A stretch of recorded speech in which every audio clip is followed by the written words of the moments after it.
right, guys. So we're going to talk about the first part, which is 5 through 50. If you read it, we're going to go over the highlights. If you haven't read it yet, this will help you kind of understand when you do. Make sure to pay attention because it will help you with some of those quizzes and it'll help you with Santiago's character development, which is going to be very important for us. All right. So first, this red part on the map. So this is Spain.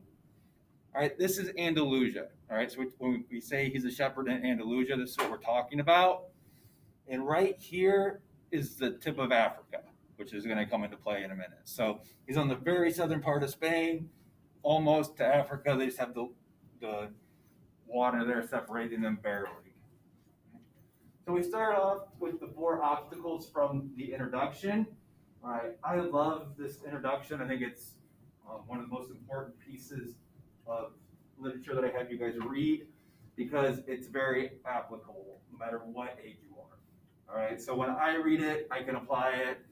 If my dad were to read it, he could apply it. He's 60, whatever. All right, so no matter through life, we're always going to come to these obstacles.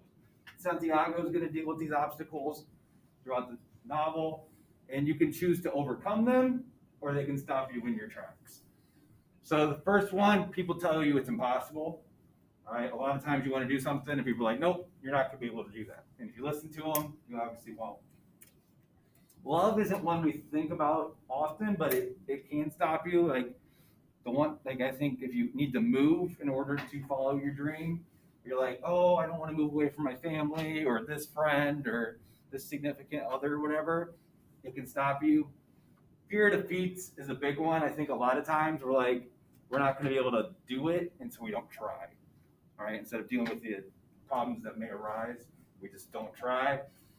And then the fear of realizing the dream for which we fought. So you work for it, you've been working for it for so long that when you're almost there, you're like, if I reach this goal, what am I going to do now?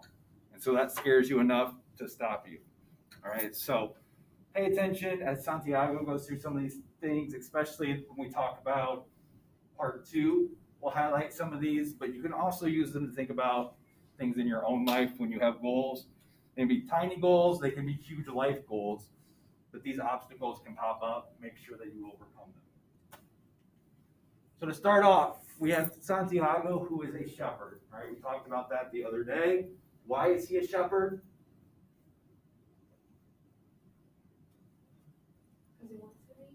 He wants to be because he wants to do one specific thing. He wants to travel, all right?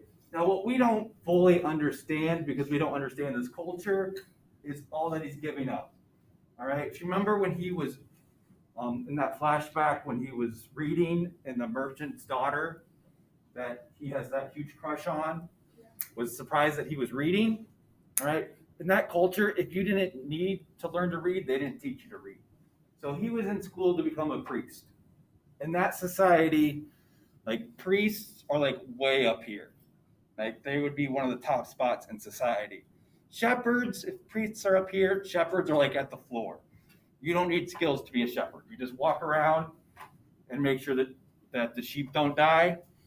And if you die in the process, they'll just put somebody else in there.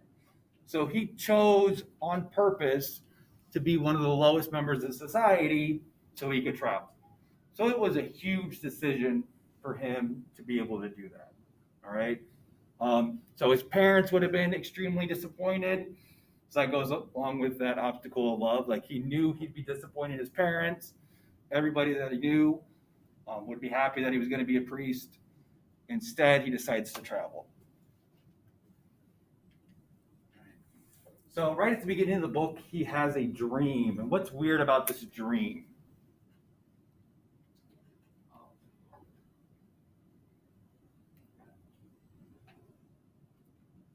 I thought your elbow was your hand for a second. I was excited. I know.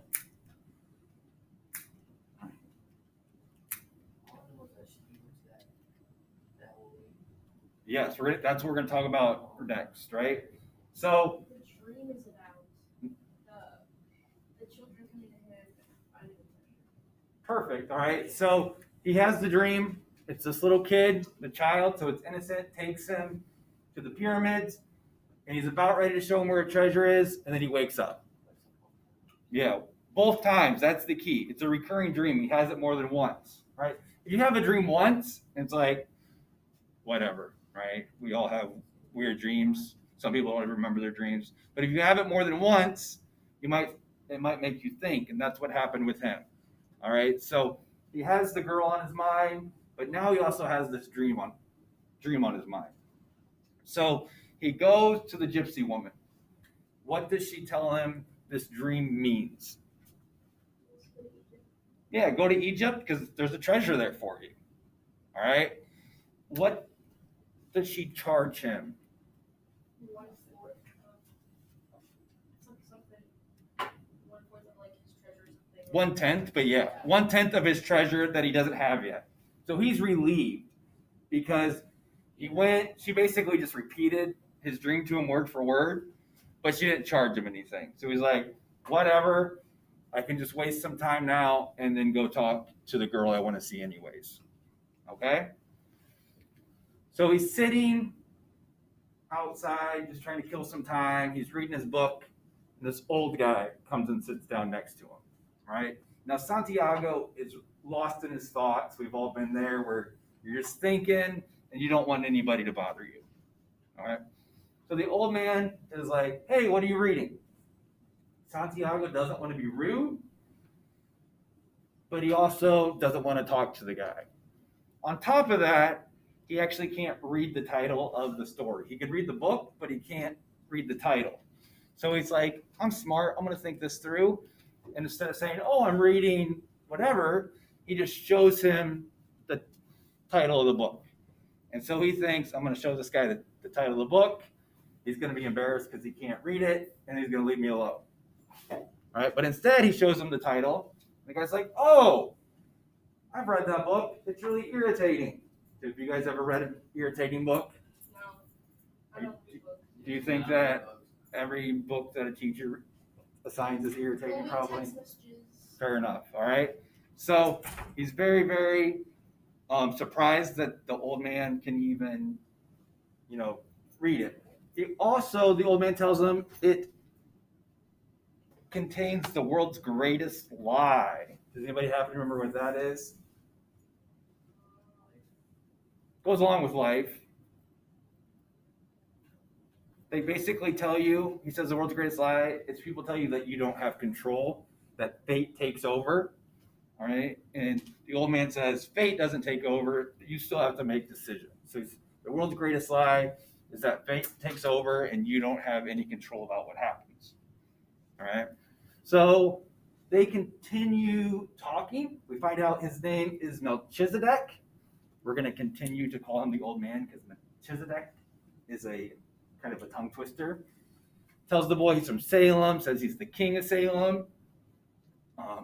He says that when people are young, they all know their reasons for being, what they want to do, right? And if you think about this with people you know, when you ask a little kid what they want to do, they always have an answer.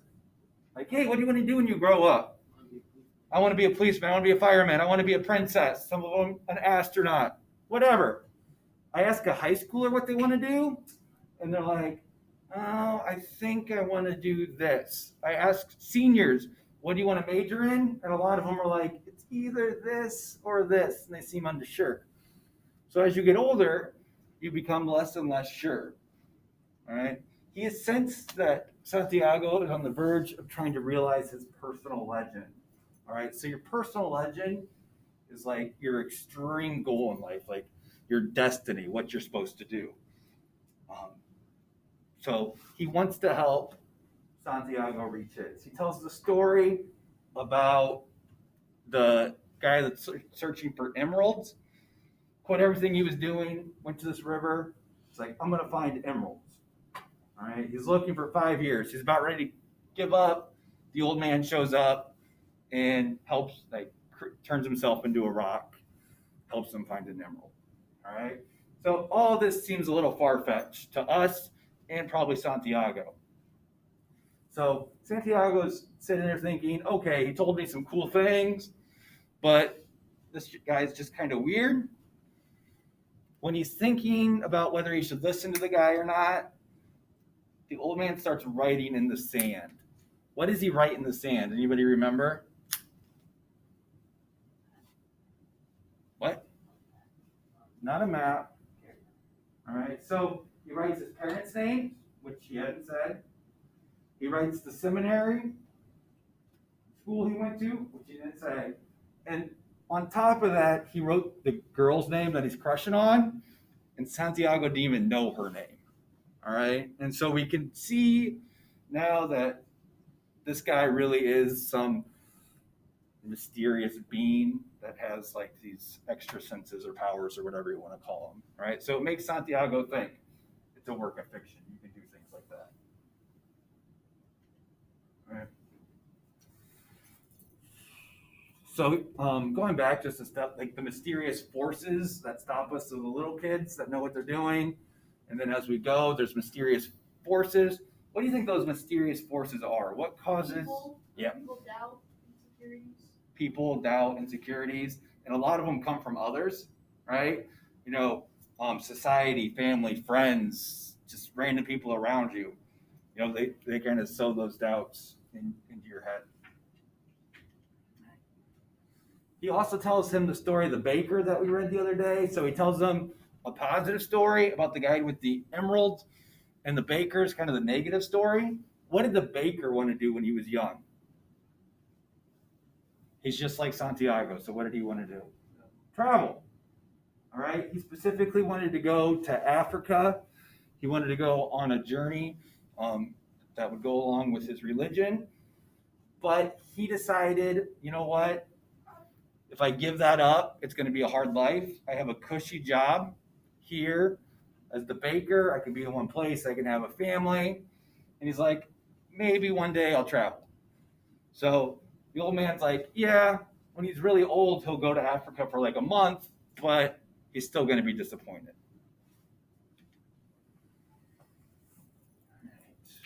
Some things that the old man gave him to think about. He says, when you really desire something, all the universe conspires in helping you achieve it. And he explains the principle of favorability or beginner's luck. All right, so how has Santiago benefited from beginner's luck so far?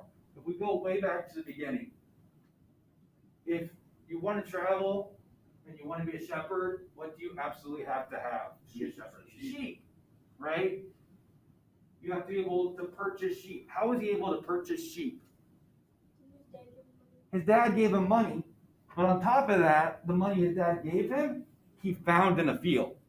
All right, so he was going to give it to him as his inheritance when he died, but the fact that he found this was lucky to begin with. So it all kind of goes back to his dad getting lucky, right? He's been so fortunate so far. Everything's gone his way. He's been going around Andalusia. He's been, keeping his sheep alive. He's been traveling. He's been seeing places. But since everything's been going so well for him, what can we assume is going to happen here pretty soon? Something bad's going to happen, all right? It's kind of the nature of books in general, right? You're going to have that conflict in there. All right, a fable or a story with a message that the king tells him to help him think through what's going on. And I really like this one. It's with the oil and the spoon. So this kid wants to know about life, basically. And they're like, there's this really wise man you should go talk to in this castle. So the kid journeys, goes to this castle, shows up. There's a lot of people there. He finally gets a chance to see the guy. He looks just like a normal guy.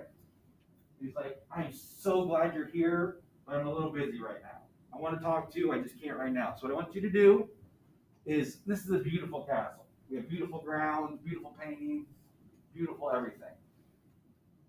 Wander around, look, enjoy, but while you're doing that, I want you to keep this spoon of oil safe. How many of you guys have ever done like the egg walk thing where you bounce an egg on a spoon? Everybody pretty much, are you seeing done? What do you look at when you're trying to keep that egg safe? The egg, right? You're walking around like this. Okay? So he walks around. He comes back when the old man told him to. Shows up. He's like, hey, look, I kept your oil safe. The dude's like, hey, that's great. What did you see? And he's like, I saw the oil. Like, that was it. It's like, okay, let's try this again. Keep my oil safe, but go and enjoy. Look around. So the kid walks around and he just loves this beautiful area. All right, sees all these amazing things. He gets back and he's like babbling about all the awesome things that he was able to see. All right, and the guy then is like, that is so awesome. I'm glad you enjoyed it, but what's gone now? The oil, right? And so the lesson is you need to pay attention to two things in life. One, the big picture, right? The things happening around you, but you also need to pay attention to those little details, all right? The thing that's in the spoon, the oil. So for Santiago, he understood this because of his sheep. When he became a shepherd, he could have got so engrossed with his sheep that, yeah, he was walking around, but he didn't see anything, all right? On the other hand, he could have walked around and enjoyed all those beautiful sights and neglected his sheep and they died. So he knows that you need to take care of the sheep, but while you're doing that, you can also enjoy everything happening around you. All right? So remember that. There's always kind of two things you have to juggle and take care of. All right, so Santiago decides that he's going to follow this, what he thinks is his personal legend, travel more, go to Egypt. So the old man said he would interpret the dream for him, but Santiago had to give him something. What did Santiago have to give him? Yeah, all right. So the gypsy asked for 1/10 of his treasure. The old man asked for 1/10 of his sheep.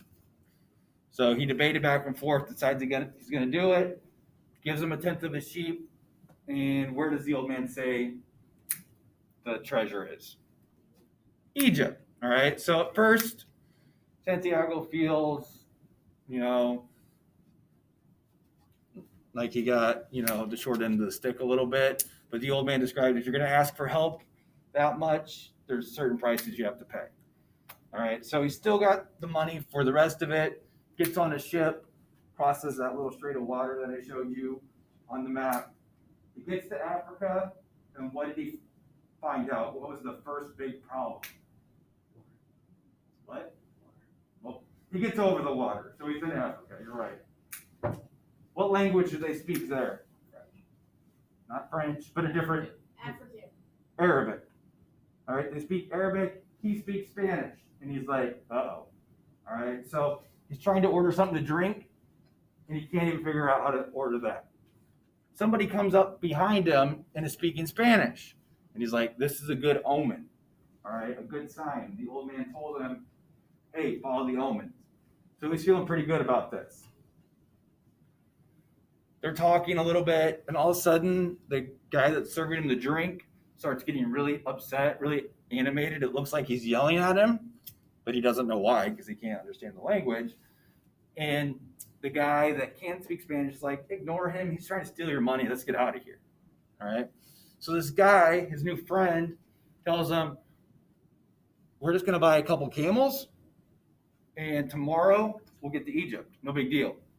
All right, so Santiago is really excited. He's like, hey, this is going to work perfectly. So they take off, and they're walking through a marketplace. There's people everywhere. There's, they're selling everything that you can imagine. All right, who has the money at this point? Not Santiago. His friend's holding the money. And what does Santiago see that catches his attention? This beautiful sword, all right? So he legit gets distracted by something shiny, all right? And he's like, I want that sword. He turns around to tell his new friend that has his money, where's the friend? He's gone. He dipped.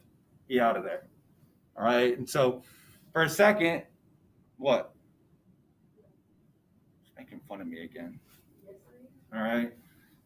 For a second, he's like, oh, he just got lost for a second. But as, time goes on, as everything starts to shut down, he realizes, nope, I'm stuck here with no money. And that goes along with the oil in the spoon because he got distracted from the small picture for a minute and got all of his money stolen. So he wakes up the next day and he's like, well, I got to do something. All right. So he's kind of wandering around. He helps somebody in the morning put up their stand. And he's looking through the city and he's like, you know what? I'm pretty hungry. It's lunchtime. So he sees this crystal shop and the crystal looks a little dusty. So he goes in, he's like, talks to the owner, he's like, I'll clean your crystal if you buy me lunch. And the guy just looks at him, doesn't say anything. So Santiago thinks, all right, I got to make a decision. So he pulls out his coat and he cleans all the crystal that's in this window. All right. While he's doing that, a couple people come in and buy crystal. Okay. So when he's all done, the guy's like, all right, let's go get some lunch. And so they close the shop, go across the street. He informs Santiago that you didn't actually have to clean my crystal. I would have bought you lunch anyways because my religion says if somebody's hungry, you feed them. And he's like, well, why'd you let me do it then? He's like, oh, I thought it might be good for you. It looks like you needed something to do. I'm like, all right, whatever. So they're talking. The old man's like, I would like to give you a job. You did a good job cleaning. While you were cleaning, people came in and bought some crystal. And Santiago's like, all right, what I'm going to do is tonight I'm going to clean all your crystal. And then you pay me in the morning. I'm going to take that money and I'm going to go to Egypt. And the old man laughs at him. All right, what does Santiago find out about getting to Egypt? The guy that stole his money said it's a day away. How far away is it really? Like a long time away. All right. We'll look at a map of Africa later, but they have to go basically across the entire continent and across the Sahara Desert. Okay. So at first the guy's like, you know what? I'll give you some money so you can go back home. But Santiago at the end of part 1 is like, no, I'm going to work for you. And he says, I'm going to work for money because I need more. And what does he want to go back and do at this point? Sheep, whoever said it good. He's going to go home and buy more sheep and just go back to being a shepherd. So he's kind of like, I had these crazy ideas, but obviously they didn't work. And so I'm just going to go back and be a shepherd. I know how to do that. I was good at it. We'll be good to go. So at this point, it looks like he's about ready to give up. Everybody good with that? Okay. I would like you to open in Canvas. It says like the Alchemist Character Development Pre-Writing or something along those lines.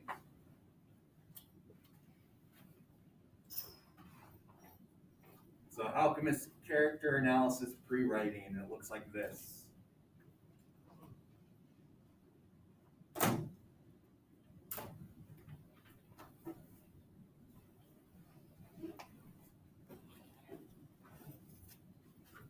So as you are reading the book, we're already doing one project where you're looking at Santiago's character development.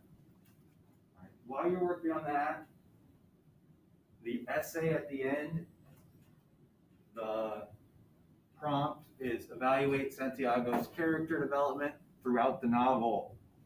Determine his 3 most prominent characteristics and fully explain them. All right, so there's a spot for the thesis statement. We're going to come back to that later. I don't want you to worry about that yet. All right, but what you can start working on is if you see one of his best character traits. You're like, all right, Santiago is fill in the blank. You can put that in there and find 3 examples from the book, 3 quotes that'll help back that up. So in here, you can just type in the quote, put the page number so you can cite it later. And if you fill out these boxes, writing your essay is going to be super easy. Like super, super easy. You're also going to submit this and turn it in for to get credit for the W4 writing process. All right, so That's the last standard to go in, so make sure you do it. If you're the type of person that prefers to do things on paper, I have it on paper as well. You'll just, when you're done, you'll take a picture and submit it. If you change your mind later, they'll be just sitting up here. All right? Everybody good with that? Okay. Go ahead and go to Google Drive and open the Santiago's character development presentation. That's what we started on Monday. So go ahead and open that up. We did 5 to 13 together. Remember, you're going to do the rest of it by yourself. So each reading section, you need to fill this out. Just to make sure we're clear, it says presentation. I just put that because it's on the Google slide. You're not presenting anything.